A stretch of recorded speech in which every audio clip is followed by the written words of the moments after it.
Jungle. Bonjour à tous, heureux de vous savoir nombreux à ce rendez-vous hebdomadaire sur Sport FM tous les vendredis à partir de 14h. Le numéro 14 dans le nid des éperviers, nous décryptons l'actualité des sélections, les joueurs, le staff technique, le COMEX et toute l'ambiance autour et dans le nid des éperviers. Ensemble, nous continuons de sonner la mobilisation et intensifier la sensibilisation en vue de la reconstruction du football togolais. Au menu du jour, préparatif CAN 2022 des dames, les éperviers dames de nouveau en stage à Lomé. Kaito Meti continue à fourbir les armes de son groupe pour une participation acceptable à la CAN au Maroc. Quelques infos dans le décryptage de ce sujet. Éliminatoire CAN U17, le tournoi UVOA B à Cape Coast au Ghana. Le Togo joue dos au mur aujourd'hui après sa défaite contre l'ogre nigérian. L'équation s'appelle Ghana, difficile à résoudre pour accéder aux demi-finales. Les éperviers devront se jeter à l'eau pour espérer un exploit. Éliminatoire CAN 2023, inquiétude après les 2 premières journées. Le Togo a-t-il toujours son destin en main ? Que faire avant la double confrontation de septembre contre les étalons du Burkina Faso? C'est la grande interrogation. Et puis, tranche des auditeurs, à vous l'antenne. Dans le nid des éperviers, c'est avec la technique, bien sûr, Anas PM, à la caméra et l'homme à Devon pour assurer cette immigration vers le www.sportfm.dg.com, voilà. Et sur les réseaux sociaux, ce serait avec la complicité de Roméo Yeto, comme on le fait habituellement. Et puis au studio, comme d'habitude, tous les vendredis, on recevra bien sûr Franck Munyama et Angelo Folicoué de la rédaction de Sport FM. C'est eux qui sont chargés de faire le décryptage de tout cela, de tous ces sujets. Présentation, appelez-moi Aimé le bon DLDE. C'est parti. Franck Munyama, bonjour, merci d'être là. Mais bonjour auditeurs, bonjour Angelo, salut à toutes et à tous. Angelo Folicoué, bonjour. Bonjour Aimé, bonjour Franck, bonjour à tous ceux qui nous reçoivent. Ça va, Angelo? On gère, mollo. Pas tout à fait, on dirait. Ah oui, avec le visage là. Ouais, on gère.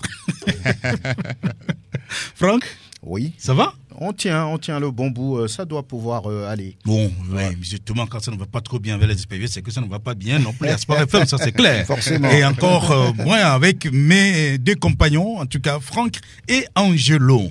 Voilà, donc le premier sujet, bien sûr, préparatif CAN 2022 des dames toujours.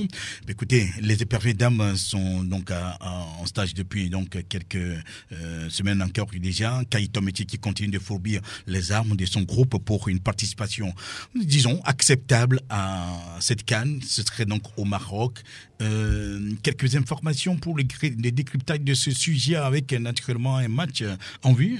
Cet après-midi, Franck, ce serait contre le club champion du Ghana. Voilà, la matière. Ce n'est plus donc les hommes, hein.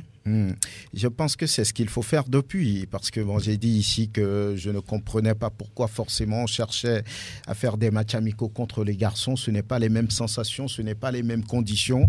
Maintenant, lorsqu'on a choisi de faire ce match amical contre les Ampem d'Arkoa, Ladies du Ghana, qui sont les championnes de la Première Ligue au niveau du football féminin au Ghana, je pense que c'est une bonne chose. Ça permet quand même de se sortir de ce qu'on a l'habitude de faire depuis le début de ce stage, depuis la qualification pour la CAN à venir dans quelques semaines. Donc je pense que c'est un bon test lorsque par exemple le Cameroun s'apprête à jouer contre la France. C'est ça. Lorsque le Cameroun a joué contre le Sénégal la dernière fois. Donc au niveau des matchs amicaux, des sparring partners, je crois que les adversaires du Togo font mieux. Maintenant, oui, ça reste des matchs amicaux. Je pense que ce match va pouvoir permettre peut-être à Tommy Tikaï de pouvoir voir si vraiment ces filles sont prêtes ou s'il y a encore des choses à corriger. Sinon, le temps, ça va vite. Angelo, ça va mieux maintenant. C'est une bonne information à prendre. Hein. Peut-être avec, bien sûr, ce club, même si c'est un club, c'est quand même mieux que les U17, les U20 qu'on joue. Oui, je prends justement la dernière partie de votre déclaration. C'est mieux. Félicitations à la fédération qui, tant bien que mal, a trouvé, on pourra dire, un adversaire pas forcément du même pédigré qu'une sélection, mais nous parlons d'un club champion au niveau de leur ligue là-bas. Et c'est bien sûr au Ghana. Absolument, juste à côté. Quelque part, je pense que les filles togolaises, les joueuses togolaises doivent se dire, tiens, voilà quelque chose que l'on a sous la main, que l'on doit vraiment mettre en exergue. Je vais parler beaucoup plus du fond du jeu qu'elles auront à développer sur l'ère de Kéké. Face à un club quand même qui, en bien principe, est plus gelé. Voilà. Dans les automatismes. Voilà, j'en viens. Ça veut dire que là, ce n'est plus certes les garçons que l'on déplorait, mais c'est des dames, entre guillemets, qui sont bien bâties, qui ont, vous l'avez dit, les compétitions dans les jambes, qui vont très très vite. Les automatismes sont là, le plan de jeu, il est là. C'est en ce moment-là qu'on verra vraiment les bribes du projet de jeu de Kaito Métis, parce qu'on n'est qu'à moins de 3 semaines de la CAN, c'est juste bientôt, et il faut avoir des certitudes.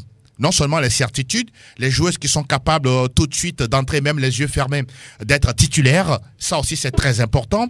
À partir de là, on arrive à les regrouper de temps en temps, à travailler, à discuter avec elles et surtout, arriver à ne serait-ce que décrypter ou même déceler l'état d'esprit. Je pense qu'à ce niveau-là aussi c'est important. Le fait qu'on ait des joueuses qui viennent de l'étranger, que ce soit du Maroc, de la France, c'est bien. Mais il y a ce qu'on appelle l'état d'esprit collectif. Donc, à un moment donné, dans le jeu, il y a certaines qui sont impliquées, imbibées, déterminées, engagées, mais il y en a d'autres, excusez-moi, qui n'y sont pas du tout. Donc, je pense que l'équation est également à ce niveau-là pour que Tometi Kai de permettre à ce que tout son groupe travaille de la même façon, pense de la même façon, joue de la même manière pour arriver à avoir un résultat. C'est vrai que c'est un match amical pour terminer, mais au même moment, à partir de là, pouvoir avoir quelques certitudes pour ne serait-ce que pour les 3 prochaines semaines, savoir le groupe avec lequel elle va évoluer du côté de la CAN. Oui, Franck, on revient à vous avec Kaito Métis. Est-ce que vous pensez donc qu'elle a maintenant les conditions réunies pour faire le travail qu'il faut pour une bonne participation, une participation acceptable donc à la CAN? Je ne le pense pas. Je pense qu'elle fait avec les moyens mis à sa disposition. Si depuis le début de ses préparatifs, c'est la première fois qu'on arrive à jouer un club, même pas une sélection nationale, je pense que tous les moyens ne sont pas réunis. Toutes les conditions ne sont pas réunies, malheureusement. Il faut mettre la différence entre moyens et conditions. Oui. Ouais. Maintenant, je pense que c'est elle qui est la sélectionneur. Elle essaie d'avancer, elle essaie, j'allais dire, de s'adapter à toutes les situations possibles pour peut-être ne pas disperser, on va dire, les énergies au moment où la CAN se fait voir dans le corner. Donc voilà, je pense que ce n'est pas, on va dire, les conditions optimales, mais elle fait avec les moyens de bord et j'espère pour elle et puis pour ses filles que cela leur permettra quand même d'être prêtes à un certain niveau pour aller affronter le Cameroun, pour aller affronter la Zambie et puis la Tunisie. Donc je pense que c'est ce qu'on peut dire. Sinon, voilà, on aurait souhaité mieux. Oui, est-ce qu'il va y avoir mieux, Angelo? Mieux parce que c'est vrai que depuis la semaine dernière, on nous parlait donc, de bons sparring partners. Bon, c'est peut-être le premier. Mais on parle donc d'une possible rencontre amicale avec une sélection. Vous avez donc beaucoup plus de détails là-dessus? Oui, c'est un peu plus une forme d'omerta, c'est-à-dire que on n'a pas dévoilé le nom de ce sparring partner dont vous parlez, qui semblerait être une sélection de la sous-région, déjà qualifiée justement pour cette compétition. Le point d'interrogation demeure, mais au même moment, il faut reconnaître qu'il y a eu une multiplicité des séances d'entraînement. Quoi qu'on dise, Kaito Métis est en train de tamiser presque le jeu ou les séquences des joueuses, mais au même moment, je pense que les joueuses doivent être conscientes. Au-delà du fait qu'elle-même, elle n'a pas eu les moyens dont elle a besoin pour faire de très très bonnes choses, les joueuses doivent être normalement engagées, savoir ce à quoi elles sont appelées au niveau de cette sélection, n'oublions pas une chose, il y a des fois un semblant de clivage au sein des sélections. Quoi qu'on dise, que ce soit les locaux, que ce soit les fanions, on a souvent l'habitude de ne pas considérer les joueuses évoluant à la maison. Je vais parler des professionnels qui voient un peu de haut leur coéquipière parce qu'elle évolue à un autre niveau. Je pense que c'est quelque part également un piège qui guette les joueuses ou les joueurs de façon globale. Au même moment, c'est à Kaito Métis de trouver le bon mot, la formule qu'il faut pour fédérer. Pour faire, disons, cette mayonnaise. C'est très important parce que quoi qu'on dise, on parle d'une sélection qui représente une nation, qui représente un drapeau. C'est ça. Donc à ce niveau-là, c'est très important de pouvoir faire cette différence-là. Et aussi, quand Franck parlait tout à l'heure de moyens, j'ai envie d'affirmer que la sélection nationale féminine n'a pas le même traitement que la sélection fanion masculine. Et ça me fait mal. Parce que c'est pas parce que ce sont des dames. C'est pas parce que le championnat féminin, à un moment donné, oui, a été plus ou moins organisé de façon régulière, que l'on doit quand même, essayer de la minimiser ou de ne pas mettre les moyens qu'il se doit. Ici, le Togo est qualifié. Il faut justement faire en sorte que, disons, et les filles, et le staff technique, et tout le monde soit à l'aise. À l'aise, vous avez sorti le mot. Sous d'autres cieux, aujourd'hui, les joueuses en sélection ont presque les mêmes primes que les joueurs en sélection fanion. J'ai vu la sortie de Madame le ministre. Sûrement, elle a fait des promesses pour dire que oui, elle mettra tout en œuvre pour que les filles soient vraiment dans les meilleures conditions. Je ne sais pas si elle veut parler des primes de qualification ou les primes de participation ou bien... Non, la prime de qualification, c'est déjà passé. Oui, c'est déjà passé. Bon, c'est-à-dire que peut-être un bonus, histoire de les motiver. 5 millions, sinon. Prime de qualification, c'était ça, non? Ouais, 7 millions. 5 millions. 5 millions pour 5 chaque joueuse. Voilà. C'est pas mal. C'est une première. À ce niveau. Bon, on pourrait en demander mieux. Voilà. Maintenant, contentons de ce qu'on a pour le moment et essayons de voir dans quelle mesure on peut toujours augmenter. N'est-ce pas? Oui. C'était un truc spécial donc du chef de l'État, donc qui a demandé que ça soit porté à ce tour. Nous on était surpris aussi, parce que c'est vrai. Rappelez-vous l'année dernière, lorsque les hommes, les jeunes, enfin, j'allais dire les locaux allaient au Chan. Mais vous savez donc ce qui s'est passé, et donc c'était déjà quelque chose d'accepté. Alors Franck, moi je vais dire, c'est vrai. Angelo le disait tout à l'heure, Madame le ministre a rencontré, disons, l'équipe hier aux séances d'entraînement. Elle leur a parlé, comme d'habitude, en bonne maman, justement. Elle sait toujours placer les bons mots pour impacter le moral de ses joueuses. Mais est-ce que ça s'arrête là? Parce que le travail, c'est sur le terrain que ça va se faire, que ça se fait, Franck, et que je disais tout à l'heure, le club, bien sûr ghanéen, ça ne semble pas suffire. Oui, mais vous-même vous disiez tout à l'heure que on s'adapte à toutes les situations et qu'on va se contenter de ce qu'il y a en attendant de parler pour peut-être changer.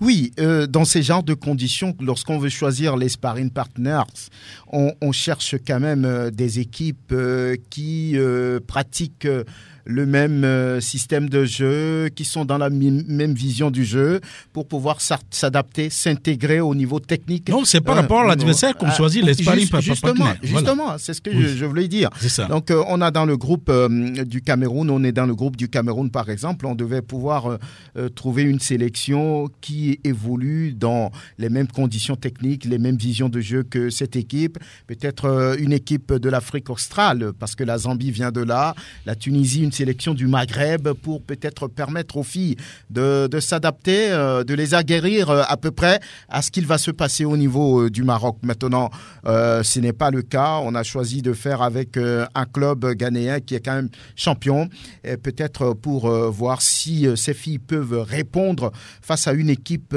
qui paraît plus huilée, qui a l'habitude de jouer ensemble et qui devait pouvoir tenir le ballon, forcément. Donc, je pense que l'idéal, comme on l'a toujours dit, c'est de pouvoir avoir autre chose que ce qu'on a aujourd'hui. Où se trouve le problème, Franck? Parce que j'ai comme l'impression à la fédération, justement, on nous dit, on a cherché donc des matchs, on n'a pas semblé trouver. Donc ces matchs-là, ça veut dire quand même que on ne semble pas trouver justement l'équipe avec laquelle ou contre laquelle on doit jouer dans ces... Si on n'arrive pas à trouver des matchs, forcément... Est-ce que c'est parce que les pays là refusent de jouer contre le Togo parce que le Togo ne constitue pas donc... ça peut être le cas. Maintenant, comment est-ce qu'on a fait les négociations? Est-ce qu'il y a eu du lobbying? Est-ce que tout le monde s'est mis, on va dire, dedans pour...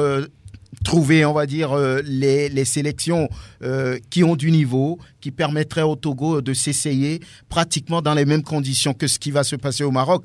Je ne pense pas. Si on n'a pas pu trouver, c'est qu'on n'a pas pu forcément faire les choses, les lobbying nécessaires et puis tout ce qu'il y a autour. Donc même chez les garçons, il faut le rappeler, le Togo a toujours eu du mal à se trouver des adversaires pour des sparring partners pour des matchs amicaux. Donc je pense que c'est la même situation ici. On n'est pas habitué à aller chercher, à faire du lobbying comme il le faut pour, j'allais dire, décrocher des matchs assez intéressants. C'est certainement ce qu'il se passe ici aussi.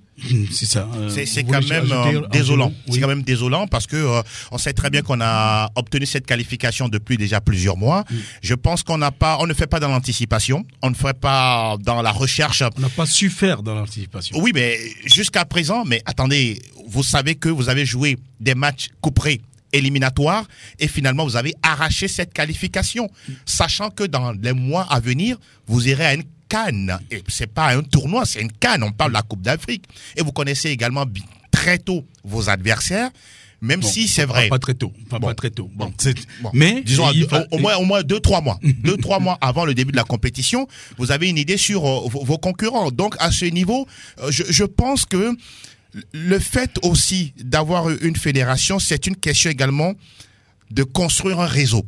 Un réseau, je vais parler des amitiés à tisser de gauche à droite avec les présidents de fédération. Vous parlez de réseau, oui, c'est-à-dire par rapport au management. Exactement. Donc, vous vous servez de ce réseau, de ce carnet d'adresses pour pouvoir, en tout cas, actionner, je dirais, ce réseau-là et permettre à avoir des sparring partners, comme on le dit, de pouvoir disputer des matchs, que ce soit à domicile ou à l'extérieur. Aujourd'hui, on n'a pas le cas, on n'est pas dans la situation.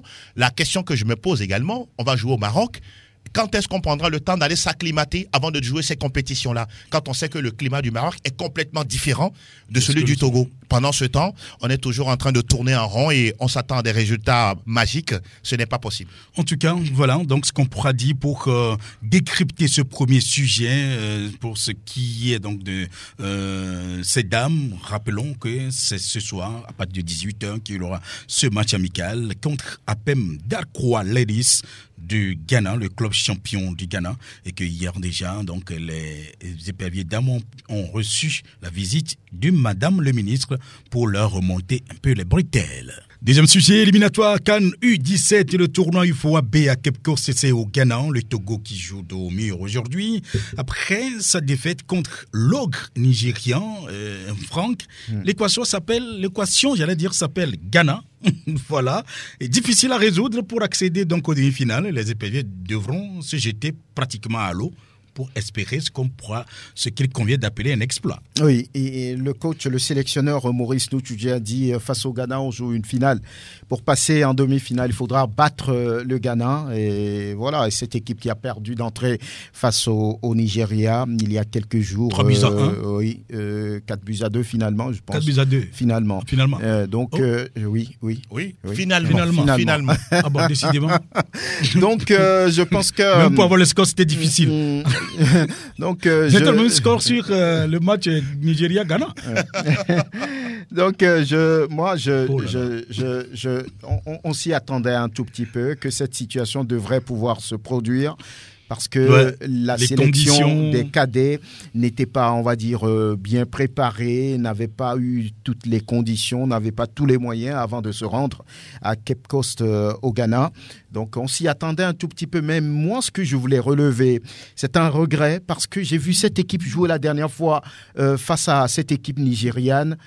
Sincèrement, elle n'a pas été ridicule. Oui, elle a quand même tenu. Elle a tenu, c'est une équipe. Si elle avait eu... elle a été résistante. Voilà, si elle avait eu plus de moyens, si elle avait eu ce qu'on appelle ce championnat de jeunes ici avant de se rendre à Accra, je pense que les petits de Nutuje devraient pouvoir faire quelque chose. À noter même ce but de Nwakpo Komi, qui a mis un coup franc à la Messi, à la Cristiano Ronaldo. C'était super. 3-1, c'est vrai, face au Nigeria, mais j'ai vu une équipe qui avait de la volonté et je voulais féliciter quand même Maurice Nutuje et qui a su produire en l'espace de 2 mois une sélection qui a pu tenir de cette façon, qui a produit du jeu. Donc voilà, face au Ghana, qu'est-ce qu'on va souhaiter? Qu'elle joue, qu'elle se fasse plaisir.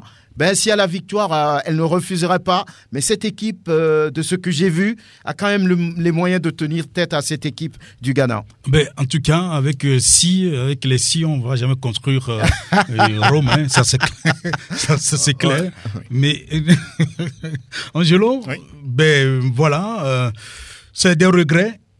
Mais le plus souvent, c'est toujours ça. Ça serait toujours comme ça. Oui. Quand on refuse de construire une maison par la fondation et qu'on veut démarrer par le toit, ça serait toujours comme ça. On sera là à ressasser nos regrets, nos frustrations et tout. Quand on voit cette équipe évoluer la dernière fois face au Nigeria, la première chose que l'on peut déceler, c'est quand même la jeunesse du groupe. L'extrême jeunesse du groupe, il n'y a rien à dire là-dessus. C'est un groupe juvénile. C'est un groupe très très jeune qui n'a aucune expérience. Combien de temps ont-ils eu pour jouer ensemble? Combien de matchs ont-ils disputé ensemble? C'est compliqué. Maintenant, quand vous jouez face à des U17 bien nourris, comme les Nigériens ou les Ghanéens peut-être à venir, la seule chose, ou bien 2 choses sur lesquelles vous pouvez les battre. Non, ils sont bien nés. Ok, d'accord. Okay. Je le prends ici. C'est sur la vitesse d'exécution et surtout également la technicité. Et quand on prend à témoin ce coup franc bien réalisé par Nwakpo, mais derrière, vous sentez que l'émotion était également trop au top. Il a enlevé son maillot, il était tellement sorti du match. Oui, voilà. C'est comme si il a remporté la Coupe du Monde. Oui, voilà. Mais ça veut dire que au fond, quand vous analysez, ces jeunes ont besoin de compétition. Mais malheureusement, on n'est pas dans le cas. Moi, je ne vais pas féliciter Maurice Nutuje. Je me dis que oui, c'est une patate chose qu'on a mise dans sa main et il a accepté. Et quand il accepte ce genre de travail dans ce genre de conditions, il faut qu'il assume. Merci beaucoup. C'est tout ce que j'ai à dire. Oui, justement, nous parlions de Maurice Nutuje. Nous allons l'écouter. C'est après donc ce match contre le Nigeria, remporté par le Nigeria, justement 4-2, avec ce joli coup franc donc tiré et marqué qu'on disait tout à l'heure. Écoutons Maurice Nutuje. Ils ont bien joué, ils ont beaucoup gêné. Nous, en retour, on a été timorés au début. On devait s'engager totalement, mais on l'a fait un peu frein à main. C'est après que, on s'est relancé dans le jeu. Alors qu'ils ont pris le dessus sur nous. Au départ, c'était tardif. Nous, on a fait les calculs, on a vu le Nigeria jouer. Le Nigeria était beaucoup plus entreprenant que nous. Ils ont une force physique et on savait que ça va être difficile, c'est fait. Le Ghana aussi ne va pas se laisser faire. Donc, ça va être un match que ceux nous ont suivis, ils savent comment on a joué. Nous aussi, nous avons suivis. Donc, on verra bien. Nous croyons les bases sûrement. Ça va être compliqué, mais c'est le seul chemin qu'on va passer pour aller à la demi-finale. Voilà, donc Maurice Nutuje, c'est le seul chemin qu'il faudra passer pour aller donc en demi-finale, puisque c'est un groupe à 3, c'est le match de la dernière chance. Que doit-on faire? Le Togo peut-il espérer quelque chose de ce match? Et comme quoi, justement, si c'est ça le cas, comment doit-il aborder cette rencontre, Franck? Oui, tant que c'est encore possible, il faut toujours y croire. Lui-même, il le sait. Il a dit que ça paraît, ou bien ça va être un match très difficile. Et il a parlé même de finale, ce qui veut dire que les Ghanéens viennent aussi pour se qualifier. Tout à fait, puisque les Ghanéens aussi avaient été défaits. Voilà, c'est le Nigeria qui est aux anges actuellement. Donc, il appartient à ces 2 sélections de pouvoir gagner si elles veulent forcément aller en demi-finale. Donc, je pense que le Togo doit jouer. C'est des enfants, ils doivent jouer sans pression. Doit jouer libéré, détendu. Décontracté. Je pense que ça doit être le discours du sélectionneur Maurice Nutuje. Faut pas, on va dire, mettre trop de pression à ces enfants lorsqu'on sait déjà que ils sont pas préparés forcément à faire ces genres de matchs parce que, on l'a dit, il n'y avait pas eu de championnat derrière. Ils n'ont pas eu le temps nécessaire pour s'aguerrir, pour préparer pour se préparer par rapport à ces genres de matchs. Donc, c'est des joueurs qui doivent jouer libérés, détendus pour aller chercher la victoire. S'il n'y a pas victoire, on leur couperait pas la tête. Voilà. Oui. Faut-il brûler Moutoudien à la fin? Non, pas du tout. Je pense que voilà, on lui a accordé cette mission, confié cette mission pour qu'il fasse un résultat. Lequel?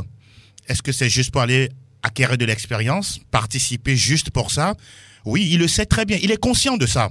Il sait très bien que son groupe, oui, n'eût été que le football réserve des surprises, qu'on est dans une forme d'incertitude où tout peut arriver. Mais je dis et je répète que le football, pour gagner, il faut des préparatifs. Il y a des choses qu'on l'on fait en amont. D'abord, le mental, comment ça se prépare, le déplacement du groupe. C'est un peu comme le Togo compte beaucoup trop sur la surprise, l'effet surprise. Et voilà pourquoi on est toujours surpris.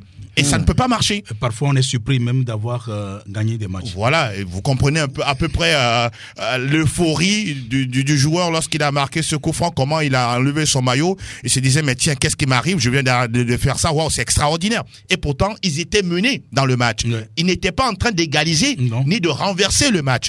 Vous comprenez que tout ça pris ensemble, ça ne permet pas, en tout cas au Togo, de faire bonne figure. Maintenant, on ne le dira jamais assez. On pourra dire aujourd'hui qu'il est temps, enfin, de retrousser les manches et de repartir à la base. Dès la base, de se dire que oui, à part le fait d'avoir le championnat fan de seniors, à part le fait d'avoir le championnat des dames et autres, mais à un moment donné, démarrons avec les compétitions des jeunes. Et dans 2, 3, 4 ans, 5 ans, on sera en mesure de suivre ces joueurs qui pourraient, pourquoi pas, intégrer la sélection fanion et surtout apporter de la qualité au championnat national. Tant qu'on ne fera pas ça, on ira et on reviendra et on sera toujours là à ressasser nos difficultés. Oui, je crois que tout le monde est conscient du problème, Franck. Même la fédération, elle est consciente.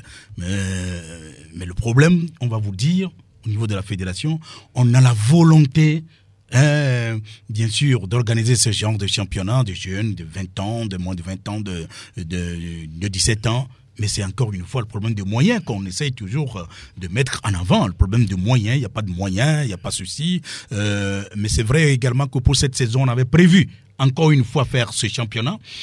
Bon, est-ce que c'est trop tard pour le faire? Dans tous les cas, pour cette compétition-là, c'est déjà trop tard. Mais il faudra justement un jour qu'on commence et qu'on se dise, oui, malgré les moyens limités, voilà, lançons la chose et continuons à chercher peut-être ailleurs. Oui, le dernier échange que j'ai eu avec une voix autorisée de la Fédération togolaise de football disait qu'on fera tout pour le faire, même s'il faut s'endetter. Ce qui veut dire que tout le monde est conscient du fait que sans championnat de jeunes, le Togo ne peut rien avoir dans la catégorie U17, U20 et tout ce qui suit. Donc, je pense que c'est très important. Pourquoi la fédération a une commission marketing? Voilà, il faut travailler, il faut aller chercher de l'argent, il faut aller taper à des portes. Vous parlez de commission? Oui. Mais écoutez, Franck Nounyama, je ne sais pas quelle commission est mise en selle sur à la Fédération togolaise de football véritablement. Alors pourquoi parce que moi-même, je le dis, moi-même je fais partie par exemple de la commission média, mais il n'y a jamais eu, même pas une réunion de prise de contact. Mais là, c'est très grave. C'est très grave si les commissions existent mais ne fonctionnent ou bien ne travaillent pas. Mais autant leur demander d'aller voir ailleurs. Ou bien autant ne pas les mettre en place. C'est important. Justement. La commission marketing devrait pouvoir faire le travail. C'est elle qui doit faire le lobbying. C'est elle qui doit vanter les mérites de la fédération, des sélections. Mais je crois également qu'il y a un petit souci donc, par rapport à la création de ces commissions et par rapport à la création de certains départements. Parce qu'il y a la commission et il y a également un département. Le département prime sur la commission, naturellement, puisque le département travaille tous les jours. Il y a le département marketing communication, par exemple. Mais en principe, c'est beaucoup plus son travail que celui de la commission. Mais il faut y arriver, il faut le faire, il faut bien organiser les choses, il faut planifier. Ça, c'est quand même une institution et qui doit pouvoir mettre peut-être les différentes commissions au travail. C'est vrai, on va parler de moyens. On va continuer par parler de moyens jusqu'à quand? Mais il faut se mettre à l'eau en attendant. Voilà, il faut s'organiser, même si c'est avec 5 francs, si on s'organise, si on planifie, on arrive toujours à faire quelque chose. Il y a une réalité qui dit pas son nom. Quand vous dirigez une fédération et que vous ne voulez pas que tout le monde mange à votre table, ça créera toujours des problèmes. Manger, c'est quoi? À un moment donné, vous parlez tout à l'heure de la création d'une commission. Une commission de marketing ou de communication, par exemple, c'est pas 2 ou 3 personnes. C'est toute une équipe, minimum 10 personnes, voire 15. Donc, chacun avec une fonction bien dévolue. Et après, vous pondez des rapports qui vous permettent, en tout cas, de pouvoir convaincre X ou Y. Moi, je voudrais simplement savoir, manger, c'est quoi? Non, je dis, à un moment donné, prenez les personnes compétentes, les têtes compétentes autour de vous, faites-les travailler, et donnez-leur les moyens pour pouvoir faire le travail conséquent. C'est à partir de là que la tête, en tout cas, sera aussi bien vue. Parce que vous parlez tout à l'heure de moyens. Vous pensez que si on pond un bon projet, bancable, viable, et que l'on commence avec peut-être un partenaire, ne serait-ce que pour une première édition, la deuxième édition, il y aura 3, il y aura 4, ainsi de suite. Et ça finira par être bon. Merci. Et puis pour terminer, lorsque vous faites ce genre de choses, soyez transparent en faisant des comptes aux personnes indiquées. C'est à partir de là que vous aurez de la crédibilité et surtout de la confiance pour les suites des autres compétitions. Oui, je crois que, comme vous l'avez dit, Angelo et Franck, il faut commencer quelque part, il faut commencer un jour. La fédération, je crois que oui, on a peut-être la volonté, mais il faut justement que cette volonté s'exprime par rapport à l'acte qu'il faut poser. Justement. Et parce que c'est à partir de l'acte qu'on va juger, j'allais dire de la faisabilité de la chose ou non. Je crois que c'est aussi ça. Voilà, pour ce qui concerne, encore une fois, les éliminatoires CAN U17 avec ce tournoi UFOA B à Cape Coast au Ghana. Je rappelle que le Togo joue ce soir face au Ghana pour un billet dans les Caridas. Voilà, éliminatoire Cannes 2023. On revient là-dessus avec des inquiétudes après les 2 premières journées. Le Togo qui a fait donc un match nul à domicile, réalisé un match nul à domicile contre les Swatini, et puis une défaite bien sûr à Marrakech contre le Cap-Vert. Le Togo a-t-il toujours son destin en main? Voilà la grande interrogation. Que faire avant cette double confrontation de septembre contre les étalons du Burkina Faso? D'abord, nous allons écouter Junior Senaya sur 16 éperviers. Junior Senaya que, bien sûr, Angelo Folekou avait reçu, justement, donc par téléphone, et qui a répondu et qui a, j'allais dire, fait ses analyses par rapport à ces éperviers. On l'écoute. Ils sont très très mal partis parce que vu le groupe, il y a le Burkina, il y a le Cap-Vert et le Swatini. Il faut bien partir, il faut tout simplement gagner les matchs pour bien se positionner. Mais bon, si on prend un point en 2 journées, c'est que on est vraiment mal parti. Aujourd'hui, parlons un peu de la qualité du groupe. Qu'est-ce qui explique aujourd'hui qu'on ne retrouve pas le mental avec cette sélection? Moi, je dirais aujourd'hui, vu la dernière fois contre Swatini, j'ai vu qu'il y a beaucoup de nouveaux joueurs. Il y a beaucoup de jeunes joueurs qui sont vraiment talentueux, j'ai vu. Mais bon, il manque le travail, il manque l'organisation et l'envie de faire quelque chose pour le drapeau, le pays et tout ça. Parce que je crois qu'ils viennent juste pour jouer. À ce que j'ai vu, il n'y a pas vraiment un leader ou quelqu'un qui peut leur dire oui. Hey, les gars, on est venu pour un objectif. Il faut que vous vous mouillez. Il faut que tout le monde se cherche et sorte sa tête dans l'eau, quoi, en fait. Voilà, c'était Junior Senaya, ancien international togolais, milieu de terrain justement, et qui faisait donc ses analyses par rapport aux 2 premières sorties du Togo. Oui, mais Angelo, vous l'avez vu, vous l'avez discuté avec lui également. En fait, pas trop déçu, mais pas non plus surpris par ce qui se passe. Oui, je pense qu'on peut le comprendre. Hein. Il est assis sur un arbre qu'il ne voudrait pas scier, même si il porte le costume d'ancien international. Il n'a pas voulu enfoncer les joueurs, mais il reconnaît qu'il y a beaucoup de choses qui manquent quand il dit, par exemple, qu'il ne sent pas l'envie de gagner de la part de ses joueurs. Je pense que c'est un point très important face à l'Eswatini. Je pense que ne serait-ce que le fait de voir les boucliers du roi posséder le ballon à un moment donné, on aurait pu aimer voir l'acharnement des joueurs à aller chercher le ballon dans les pieds du porteur, mais c'était vraiment difficile à voir. Ça montre à peu près le niveau d'engagement, le niveau d'exigence de la part de ces joueurs. Il parle également de l'envie moins forte de ces joueurs-là de mouiller le maillot de la sélection. Ça montre à suffisance peut-être le discours que l'on donne à ces joueurs-là. Quel est le projet que l'on présente justement à ces joueurs binationaux lorsqu'on les aborde pour venir en sélection? Toute l'interrogation demeure à ce niveau. Et puis, terminé, quand il dit, par exemple, il reste encore des matchs à gagner, je reste dubitatif, hein, même si... Il reste des matchs, il faut les gagner, c'est tout. Il faut les gagner. Ça veut dire que les 4 matchs, c'est 4 victoires assurées, ça fait 12 points, plus les 1 point que l'on a, ça va faire 13. Donc ça, c'est hypothétique. C'est sur le papier, c'est dans l'imaginaire. Ce n'est pas sur le terrain. Qu'est-ce que c'est? Mais c'est encore des possibilités. Non, mais attends, des possibilités impossibles. Des possibilités non possibles. Ils vont peut-être essayer, mais on attend de voir. Mais par rapport à ce qu'on a vu lors des 2 premières sorties, c'est à ce niveau-là qu'il y a des doutes, qu'il y a des interrogations. Je reste, comme je l'ai dit, dubitatif, même si le football réserve des surprises. Mais pour le moment, je ne vois pas comment cette sélection-là va relever la tête et gagner les 4 prochains matchs. Franck Nounyama, on revient à vous justement avec,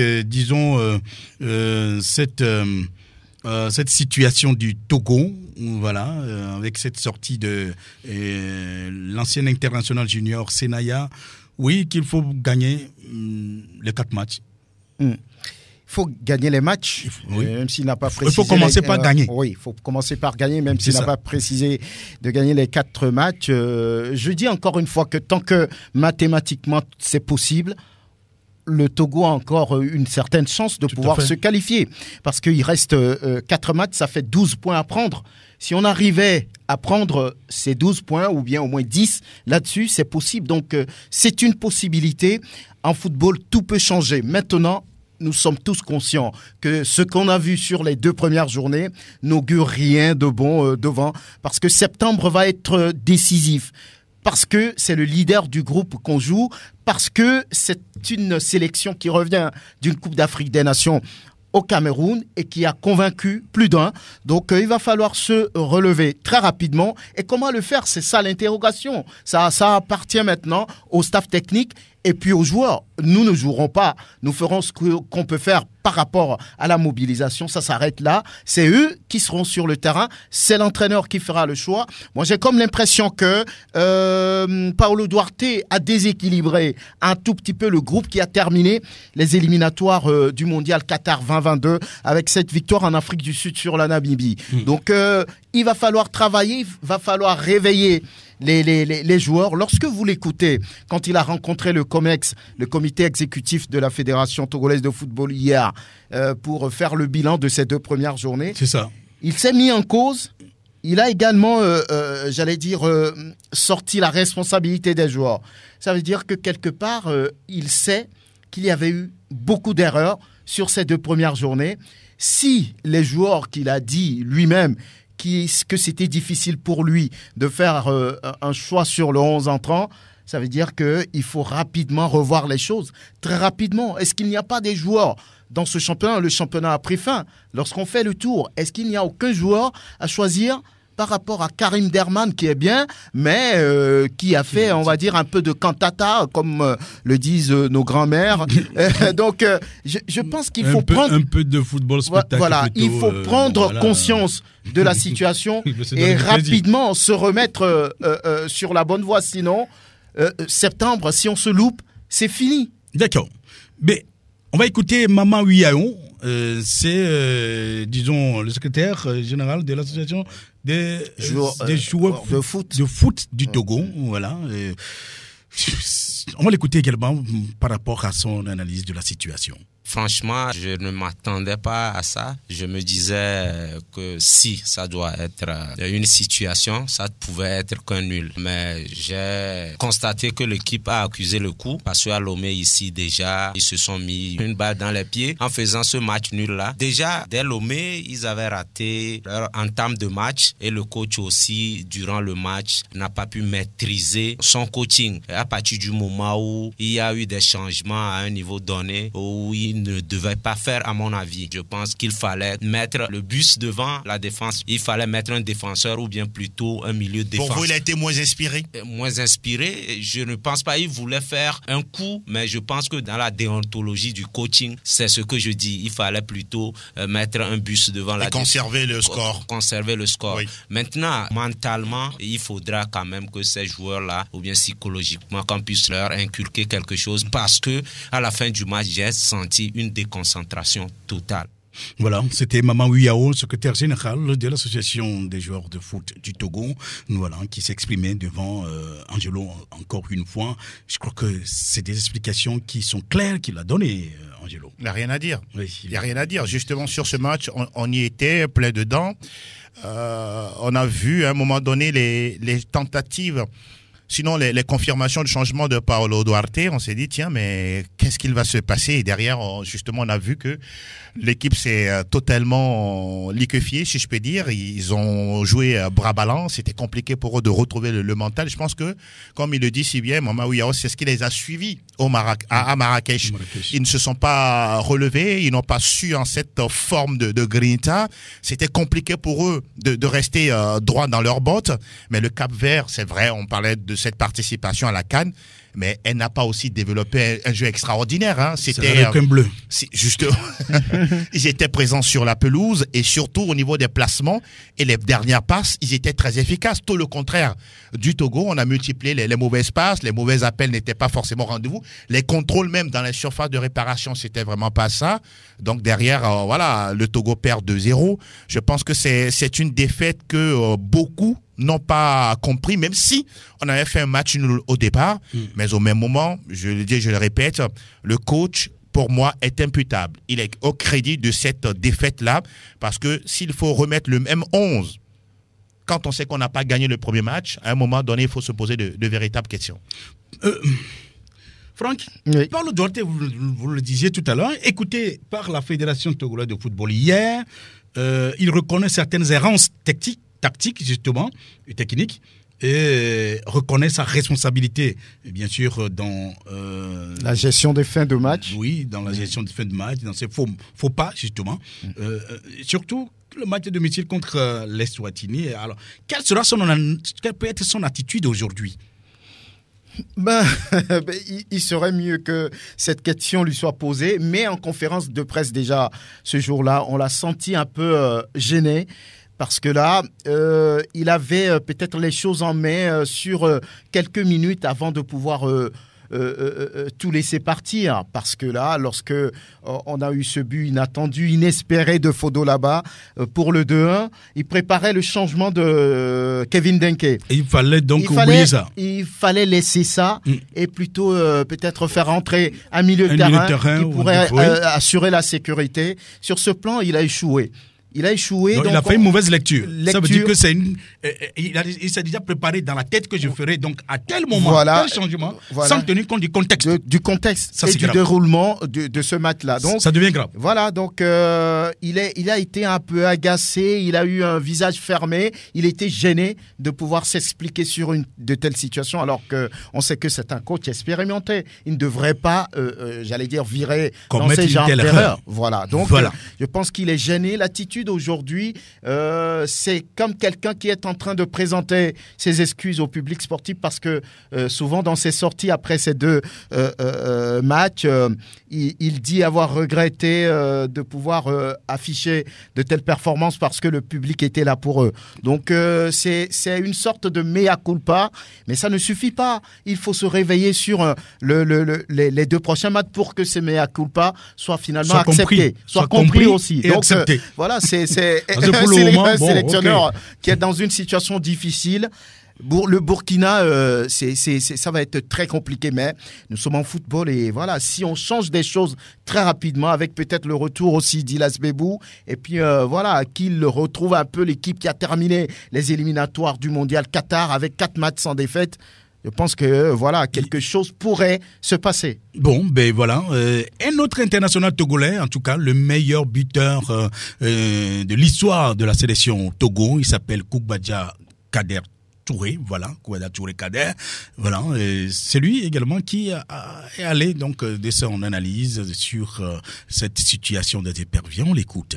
Je vous garantis qu'il y a plus de faibles équipes sur le continent qui pouvaient penser à un seul instant que l'Égypte allait courber l'échine devant l'Éthiopie. C'est vrai que nous traversons un désert depuis un moment soif de victoire. Avant cette campagne, je me demande si on n'a pas trop surcoté notre équipe nationale. Peut-être que ce qui est normal aussi, parce que eu l'égard au dernier résultat, de gagner 5 points au niveau du classement FIFA.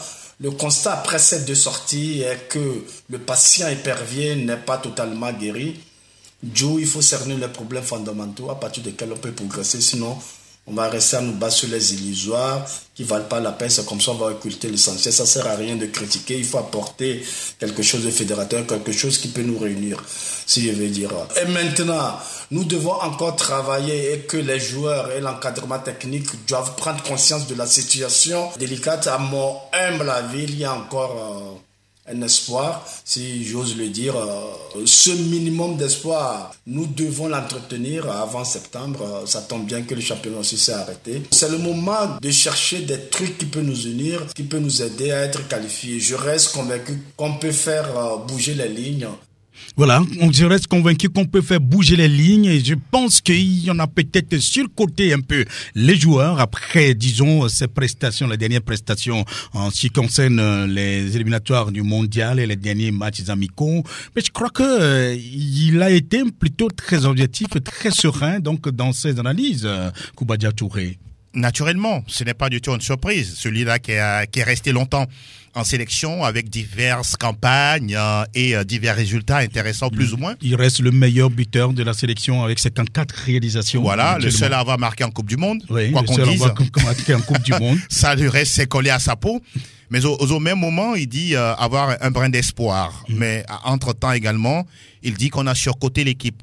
Oui, je pense qu'à un moment donné, on a cru qu'en terminant sans défaite les 4 matchs. Qu'on était déjà bon. Oui, qu'on était déjà bon et on pouvait être meilleur que les autres, sauf que les autres également travaillaient. C'est ça. Et quand il parle, par exemple, de la prise de conscience de l'encadrement technique, je veux toucher du doigt le travail du team manager, de Serge Akakpo. C'est ça. Aujourd'hui, c'est quelqu'un qui est aux côtés de Paolo Duarte. Mais au même moment, je me pose la question sur quels critères, quels projets il propose aux joueurs avant que ceux-ci n'acceptent de venir en sélection. Parce qu'aujourd'hui, il faut reconnaître une chose, la plupart des binationaux qui arrivent, c'est lui qui fait le travail de l'autre côté en Europe. Tout à fait. Mais attention, il est manager général, pas team manager. Oui, donc, merci beaucoup. Alors Manager général. C'est lui le patron. Il fait tout. De l'équipe nationale. Que ce soit l'organisation des voyages, la réservation d'hôtels et tout, c'est lui.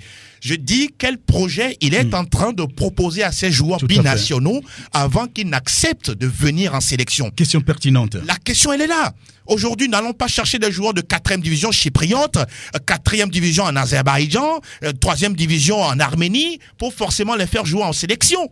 Non, à un moment donné, je propose que lui-même également, il vienne rester un peu au pays, qu'il voit ce qui se passe dans nos championnats. À partir de là, il a un fichier, il a un calepin, il prend note et il propose, par exemple, au sélectionneur d'aller voir tel match de tel joueur. Et ces personnes ou ces joueurs-là, progressivement, s'ils sont bons, ils peuvent intégrer la pré-liste et peut-être la liste définitive. Moi, je dis, son travail, il est très important pour ce que la prochaine fois, le Togo puisse relever la tête face au Burkina Faso. Franck Nounyama, je crois que c'est un point très, très important, très pertinent, donc soulevé par Angelo. C'est justement le rôle joué par Serge Akakpo en tant que manager général, je répète, et donc qui a la responsabilité totale de l'équipe en reconstruction. C'est l'homme clé, l'homme principal dans l'organisation autour de la sélection nationale. Les voyages, les matchs amicaux à jouer, ce qu'il qu'il faut faire. Il est au cœur même de l'organisation autour de la sélection. Lorsqu'il a été nommé, tout le monde s'est dit oui, c'est quelqu'un qui ne va pas dans l'inconnu. Il connaît son sujet, il maîtrise la matière qu'on lui a remis entre les mains et on se dit tout devrait pouvoir aller. Mais la dernière fois, lorsque moi j'ai vu, personnellement, je ne sais pas si ça se fait, le manager général sur le banc est en train de faire les va-et-vient pour les changements. Je ne sais pas si ça lui incombe. Je ne savais pas. Oui, mais là, vous avez parfaitement raison. Je crois que c'est quelque chose qu'il faut également soulever, parce que un manager général sur un banc technique, alors où sont les rôles des adjoints? Des adjoints. Il y a deux adjoints. Voilà. Ça ne sonne pas bien.